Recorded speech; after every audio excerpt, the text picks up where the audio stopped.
Please help me welcome filmmaker Nadine Labaki.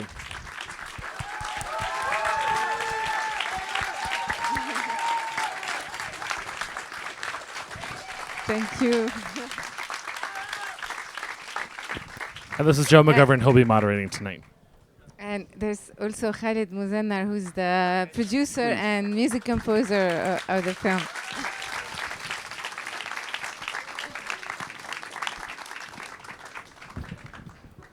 Nadine, congratulations. Honestly, thank you so much. I know it's been a long journey to get here.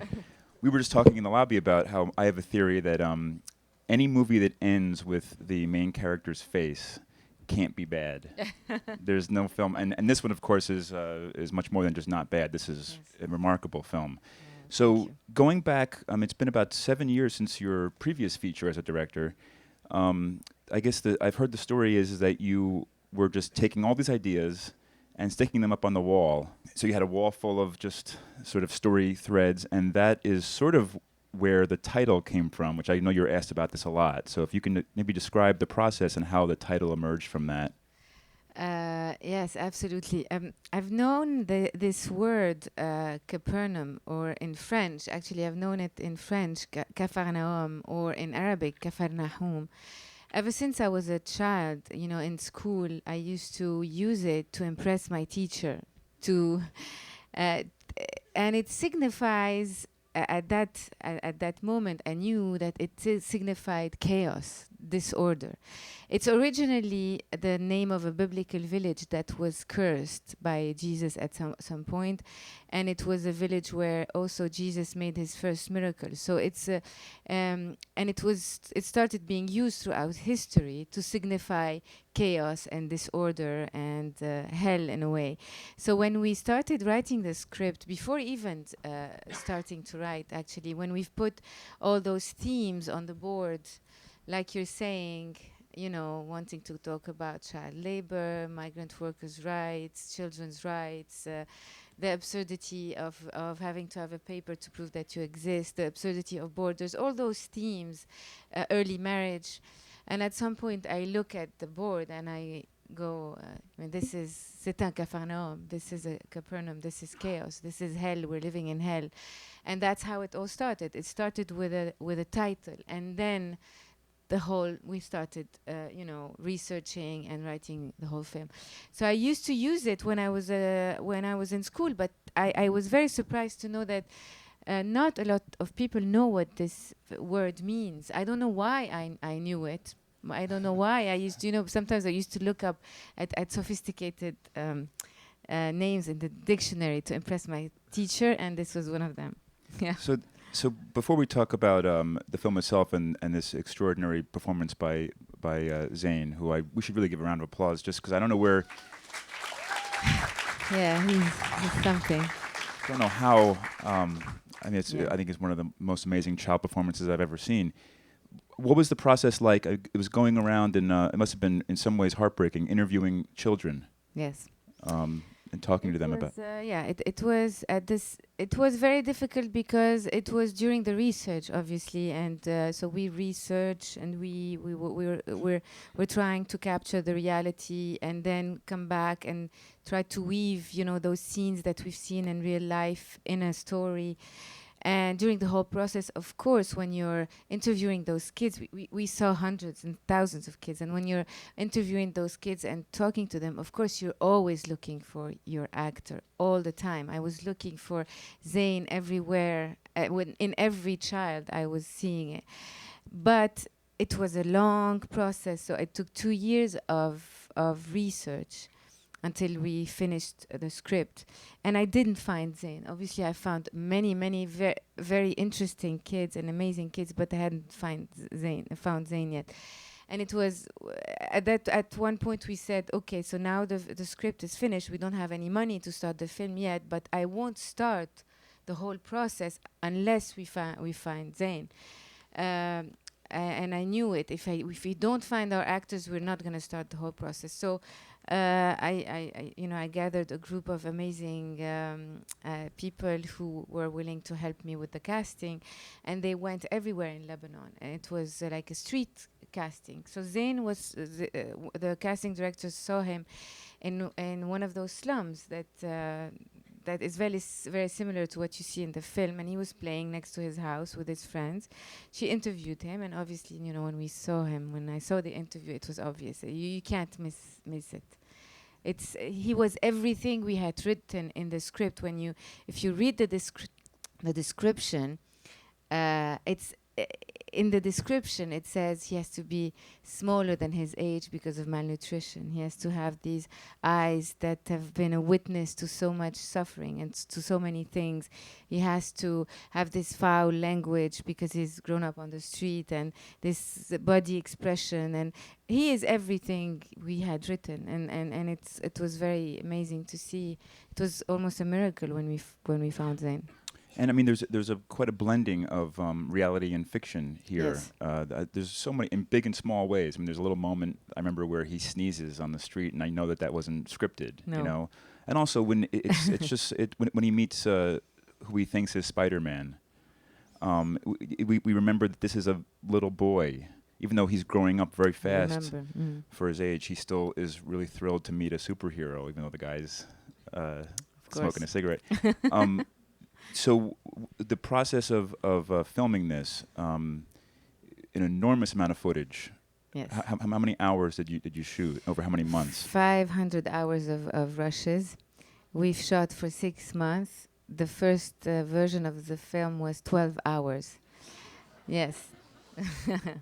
It was a very, because we were open to whatever life was going to give us. Of course, you start with a very solid script, because you can't do otherwise. If you can't really improvise well, otherwise you'd get lost if you don't know your material very, very well, and if you don't start with a very solid starting point and a very solid landing point. So the script was there all the time to just remind us where we're starting, where we're going, and the structure of it was very important, that the story was very important, but in between, we were open to whatever life also was going to give us, whatever the actors were going to add, and it was a collaborative process. For me, I felt that I wasn't entitled in a way to impose what I had written or what I had imagined or what we had imagined only. I knew that this was a starting point, and there was so much more to explore with the actors themselves, because they are living almost the same circumstances and the same stories. So we had to always be collaborating in that whole process. And Zain was collaborating also because he knows what we're talking about. He knows the suffering that he's portraying on the screen. He knows that he's being the voice of those kids that he's seen suffer a lot. Zain has had to fight to exist all the time. When you live in such circumstances, he lives in circumstances much worse than what you see in the film. The only difference is that he has loving parents. But Zain had to work. He had to run errands, just like in the film. He had to work in a small, shop as a delivery boy, and he never went to school. When we started shooting, he was 12.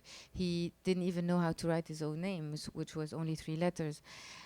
But the nice story is that now Zain is in Norway. He's been resettled with all his family in Norway. He's going to school for the first time in his life, and he's really regaining his childhood. But at the time we were shooting, it was very difficult. So he was collaborating in the script. Can you also tell us about, I don't want to mispronounce her name, but Jordanos Shifarau.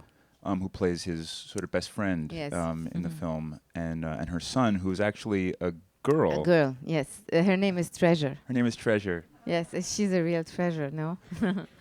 Yeah. She also was not an actress. No. Was going through the same process as Zain was.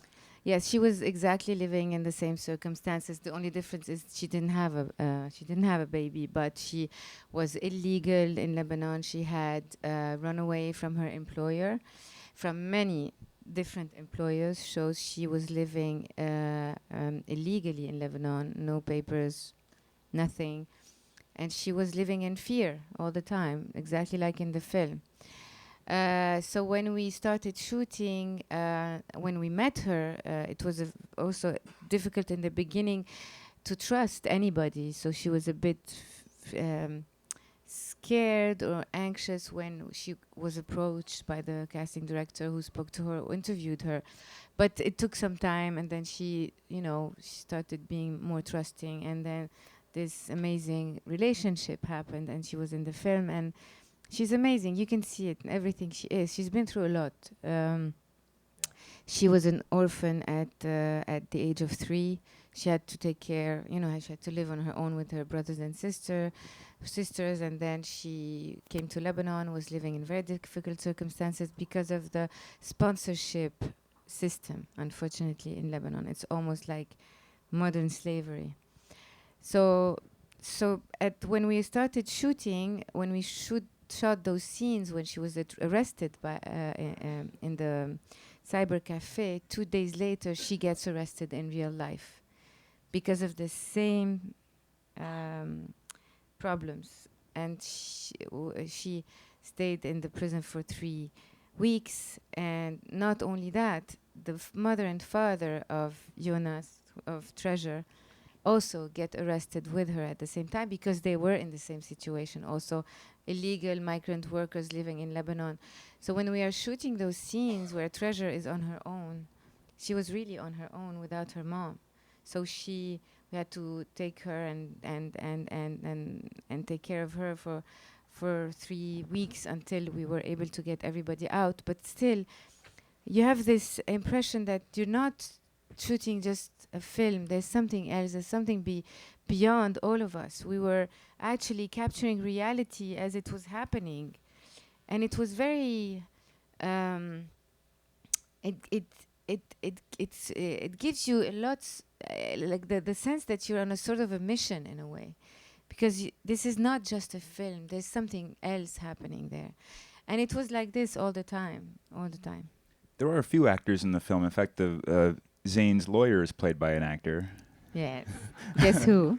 That's you. Yeah. So one last question from me, and then we got to go open it up to the audience, because I think this is a movie that really kind of needs a conversation with people who have just seen it.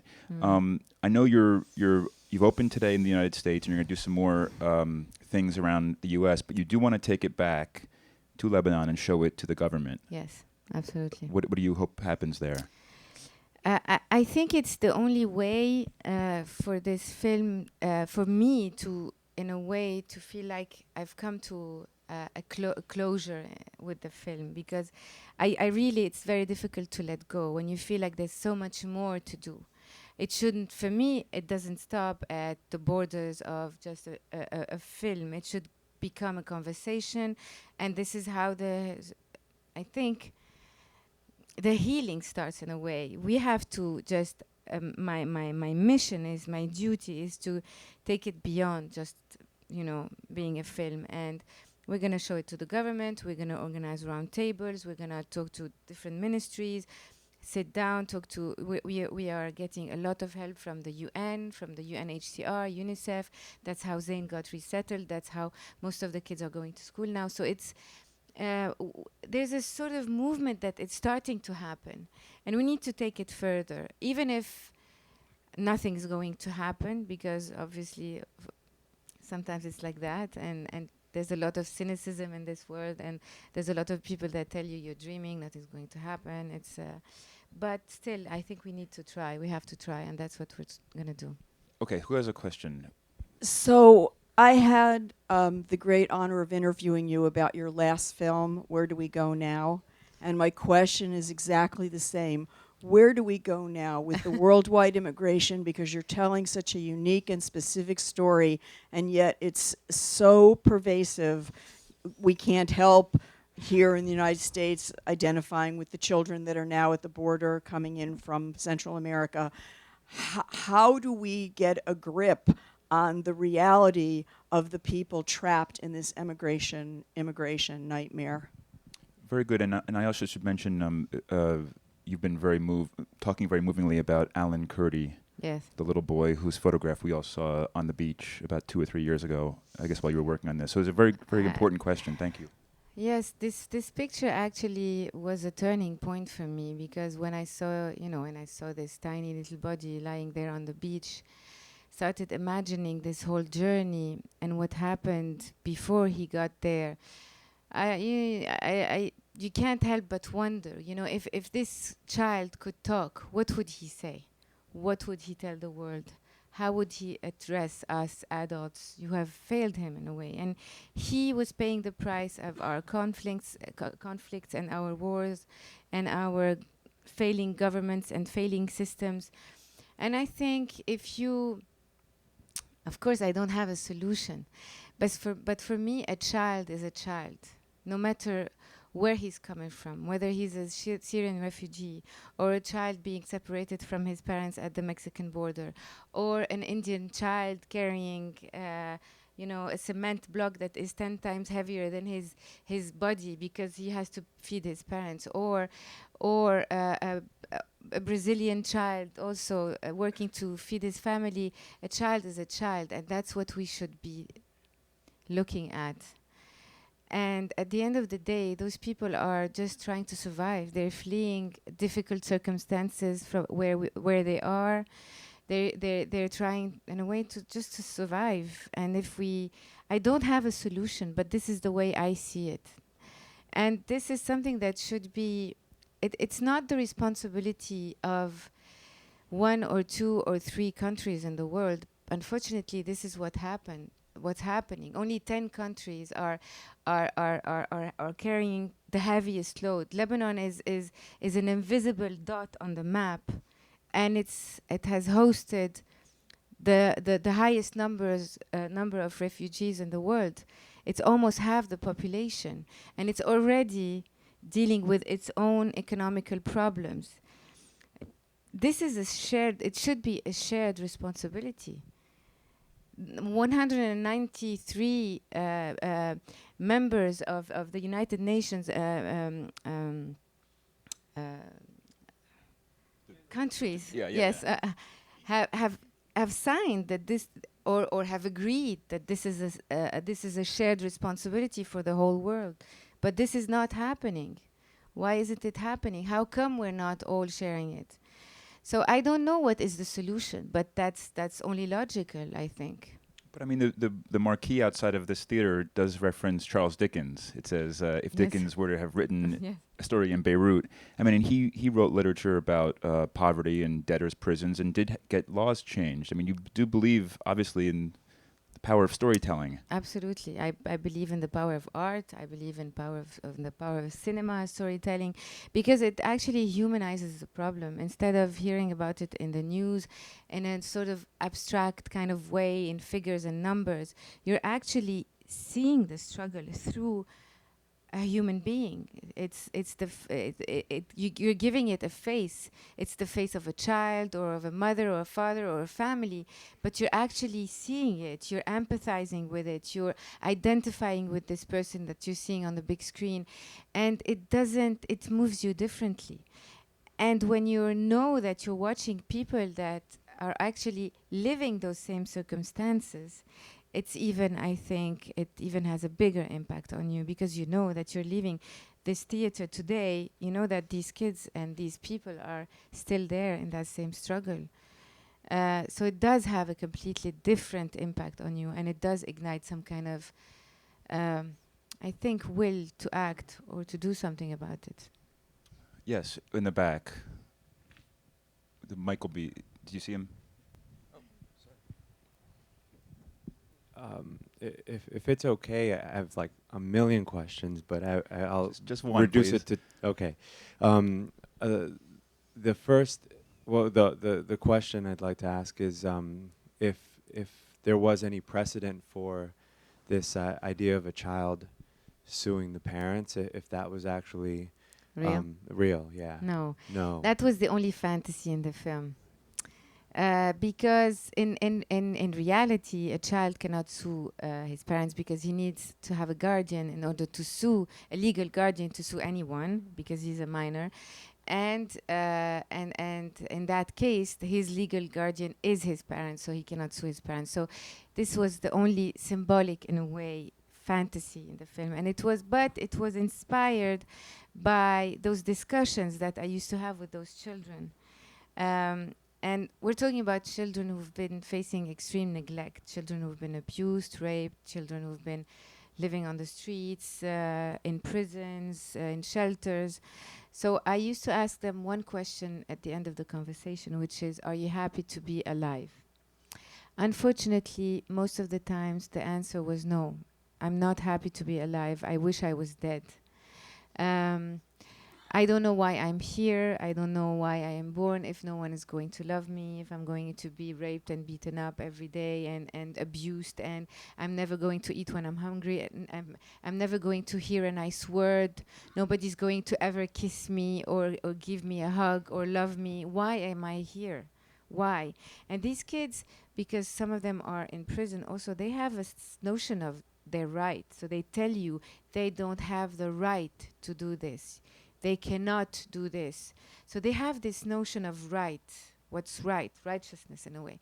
So it was, for me, it was like all of a sudden I had this clear idea in my head when I started to want to translate this anger. Yes, this is going to be the story of a child who's going to stand in front of the world and say no more.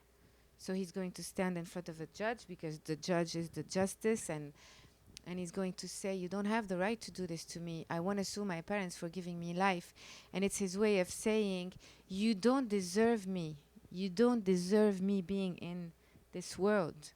You don't deserve me if you're not responsible enough to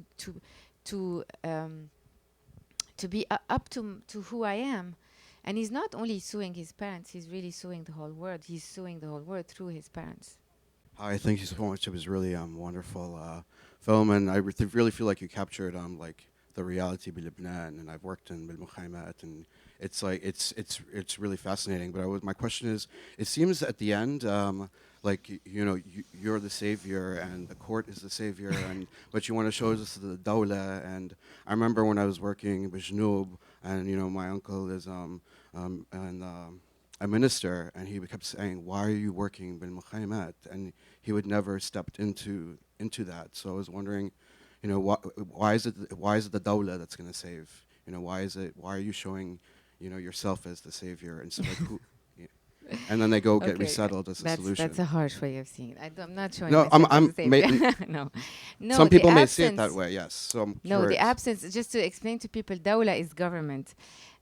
The absence of the government is in every frame of the film. I don't see the government as the savior, and the film ends on this dossier, on this file, being just classified among all these files. And you know what a chaos this government is, and what a chaos this system is.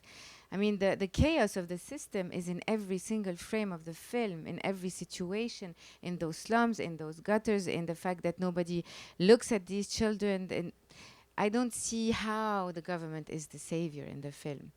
And the reason why I played this part, actually the role of the lawyer was much bigger than that. In the film, you understand why she's actually defending Zayn, and what is her own story, and what made her get to this point.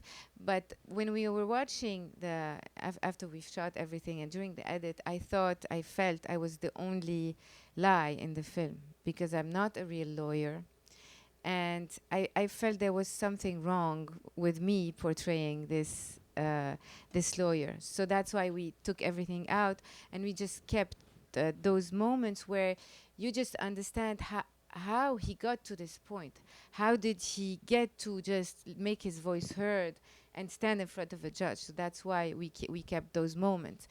It was not meant to be, but maybe you see it this way because I'm the filmmaker, and there's a preconceived ideas also. But I don't know if somebody doesn't know that I'm the filmmaker and that I'm playing the part of the lawyer, if you'd see it as a savior. So I think this has to do with a sort of a misconception, I think. And it was not the intention. I think one more question, maybe? Yes, please. It's not really a question. Or more? More? To, Okay, okay. Not really a question. I'd just like to thank you for your incredible film, especially for the last scene, because it's a scene of hope, and it reminded me of Truffaut, the 400 Blows. Talking about it before, yeah. Yeah, and it's just so hopeful. That smile, I remember it forever. Thank you. Thank you. Thank you. It's actually this was one of the scenes that didn't move at any point. It was there in the script. It was there when and it was never, there was never a question that this film was going to end this way. And it's the only time where Zayn actually makes eye contact with you as a viewer. And I think this makes the whole difference. I think this is where he looks at you and says, you know, you have to look at me. I'm here. I exist. You have to stop being oblivious to who I am. That's why it has such a, I think, big impact on anyone who sees the film. Very powerful and great information for us to know and learn. And one of the things, because I'm a midwife and because I work with parents and because I've had my own 2 children, I was really being very much caught up with the relationship of the baby and the mom and the baby and the son.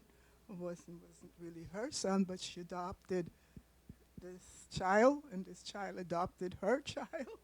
And that relationship with the child being able to communicate with the mom, and the mom with the baby, and the child with the child, it was just a very powerful, those times of communication was really powerful to me. And I don't know how you were able to photograph it and project it to us, but it was definitely there, this relationship. And towards the end, the child was there. Thank you so much. Do you want to maybe just Yes. talk a minute about this relationship? Was this what some of the 500 hours of footage required? Just lots of patience. Patience. Yeah.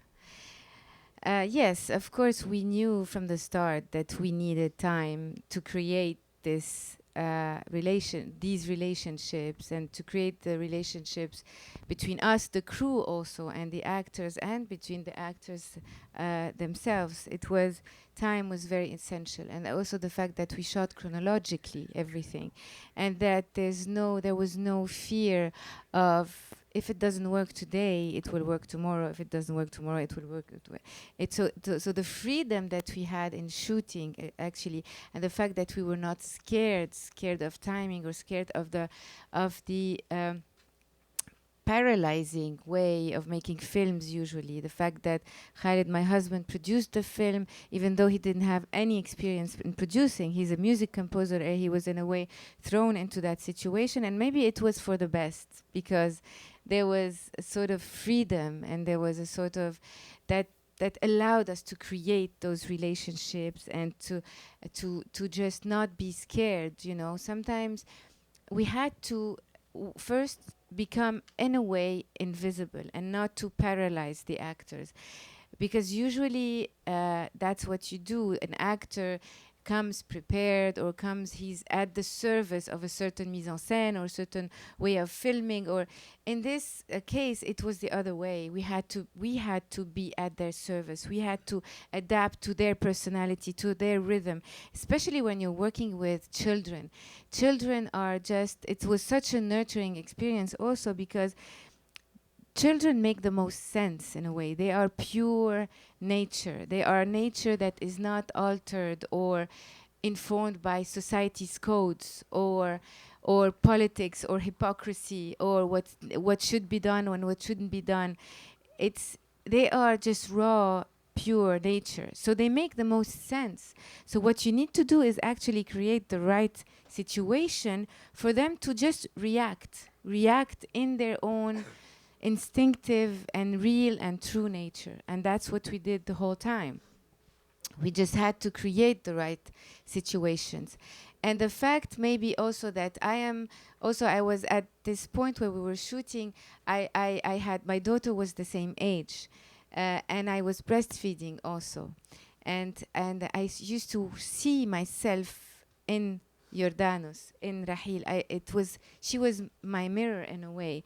And I knew there's something in you, that your instinctive motherhood that tells you that I used to know when Treasure is going to get sleepy, what she needs, when she's hungry, when she's not.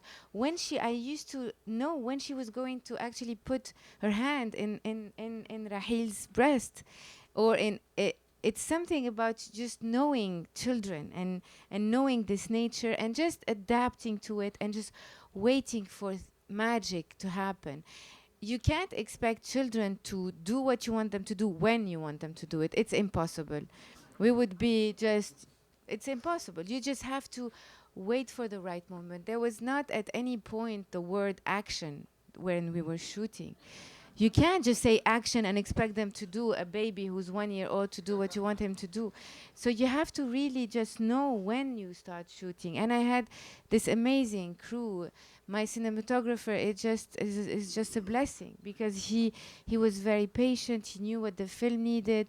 My crew was just amazing. And if you watch the making of, they were dancing around the actors, because they were there just trying to capture the slightest moment of truth, of reality. And this is how it all worked out. And your editor, we should give his name too. Yes, Konstantin Bok. Konstantin Bok. He's also very patient. Very. And your cinematographer's name is? My Christopher Aoun. Amazing yes, work. He's amazing. I was blessed with an amazing crew. That was, we were. There's a before and after Capernaum for us. We changed as human beings, each and every one of us. It was a very nurturing adventure for all of us, and we felt that we were all, in just one bubble, this family that were working together towards one aim. And I'd never felt this doubt, because when you have a crew that doubts what you're doing, that is always, not sure, and always waiting for things to happen, and just you can't. It's paralyzing.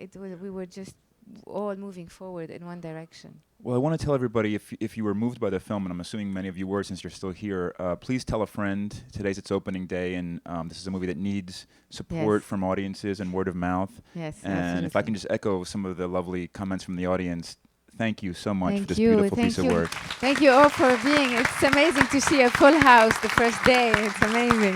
Thank you so much. Thank you.